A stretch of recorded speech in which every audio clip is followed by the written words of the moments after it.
geldiniz. Bugün sizlerle şöyle nefis bir kahvaltılık hazırlayacağız. Bunu öğün olarak da hazırlayıp tüketebilirsiniz.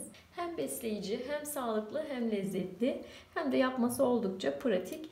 Hemen yapım aşamasına geçelim. 1 adet orta boy patates, 1 adet orta boy havuç, 1 adet şöyle salatalık büyüklüğünde kabak kullanacağız. Siz rendeleyebilirsiniz. Ben şöyle bir kesme aparatıyla patatesli hepsini şu şekilde böyle ince ince olacak şekilde kesiyorum.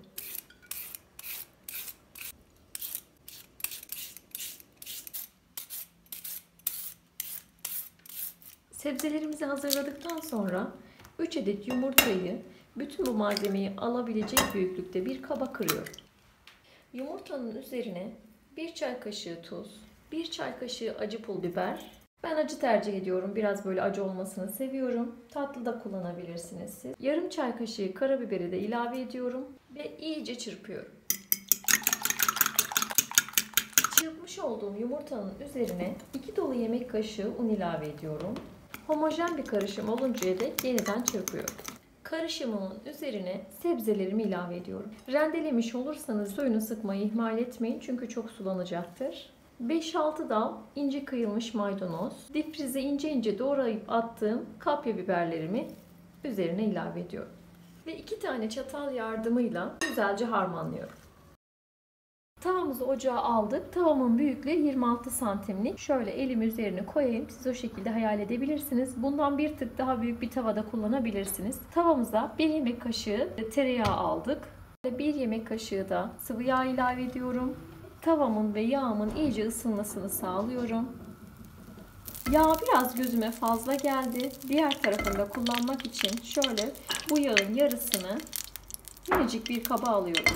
Yağımız iyice ısındı. Hemen şimdi bu malzememin yarısını tavaya döküyorum. Tavanın tabanına tüm malzemeyi şöyle eşit şekilde yayıyorum. Ocağımızı kısık ateşe aldık. Yavaş yavaş pişecek. Karıştırmayacağımız için içini çeke çeke yavaş yavaş pişmesini istiyoruz. Hemen üzerine dilimlemiş olduğum kaşarlarımı yerleştiriyorum. Ve malzememin diğer yarısını da üstlerine orantılı bir şekilde döküyorum. Şöyle eşit bir şekilde her tarafına yayıyorum. Uygun bir kapakla kapatıyoruz. Ocağımız orta ateşten daha düşük bir ateşte, şöyle kısık bir ateşte. Yavaş yavaş, böyle en kısık da olmasın, yani hiç böyle ısı görmüyormuş gibi de değil de orta ateşten bir tık kısık ateşte pişmeye bırakıyorum. Tavanın ısı gördüğü yeri ara ara değiştiriyorum. Tam ortası çünkü yanmasın diye. Mesela şöyle hafif şu tarafa çektim. Birazdan hafif şöyle şu tarafa çekeceğim. Ve kenarlarının da güzelce pişmesini sağlayacağım. Yavaş yavaş böyle her tarafı eşit bir şekilde pişecek. Kapağımızı kapatılı tam 8 dakika oldu. Tavayı böyle sağa sola çekiştirdim.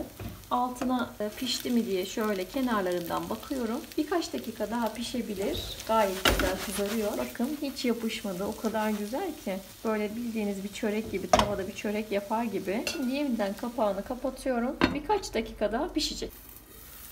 Toplamda 12 dakika pişti.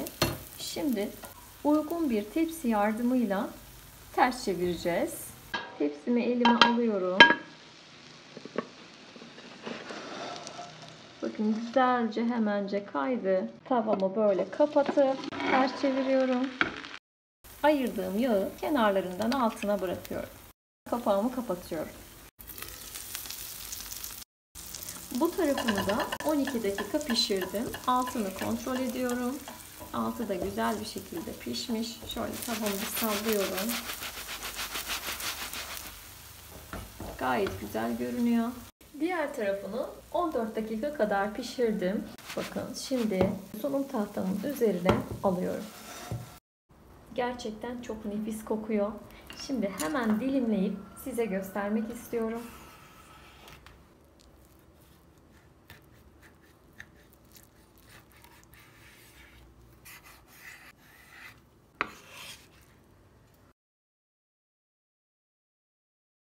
Çok lezzetli ve çok hafif bir tarif gerçekten. İçine de kaşar çok yakışıyor.